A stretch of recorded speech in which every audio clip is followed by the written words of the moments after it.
মার্কিন দূতাবাস হয়ে গেছে জামাতের ঘাঁটি, যুদ্ধ অপরাধীদের ঘাঁটি, আর তারা এদের সাথে মিলে এই সব সময় এই ষড়যন্ত্র করতে থাকে। আমি যেটা দেখি, যখনই বাংলাদেশ ভালোর দিকে যাচ্ছে তখনই কিছু কিছু শ্রেণী, কিছু কিছু দূতাবাস, আমি বলবো না যে কিছু কিছু দেশ, তাদের শুধুমাত্র তাদের দূতাবাস এখানে বসে ষড়যন্ত্র করার চেষ্টা করে, স্পেশালি মার্কিন দূতাবাস।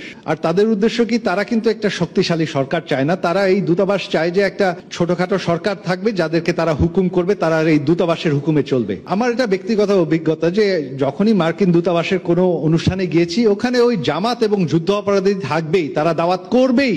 মার্কিন দূতাবাস হয়ে গেছে জামাতের ঘাঁটি, যুদ্ধ অপরাধীদের ঘাঁটি, আর তারা এদের সাথে মিলে এই সব সময় এই ষড়যন্ত্র করতে থাকে। আমরা কি চাই যে একটা উইক গভর্নমেন্ট যে অন্য কোনো দূতাবাসের হুকুমে চলবে?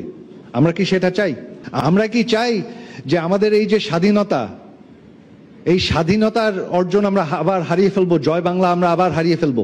এই যে উন্নয়ন, যে উন্নয়নের ধারা আমরা 10 বছর ধরে দেখছি, একটি দারিদ্র দেশের থেকে এখন মধ্যমায়ের দেশে এসেছি, এই উন্নয়ন থেমে যায়, এটা কি আমরা চাই? তো আমার অনুরোধ আপনাদের কাছে, স্পেশালি তরুণরা, আপনারা হচ্ছেন আজকে এবং ভবিষ্যতের ভোটার, এই ষড়যন্ত্রের দিকে সবসময় সতর্ক থাকবেন।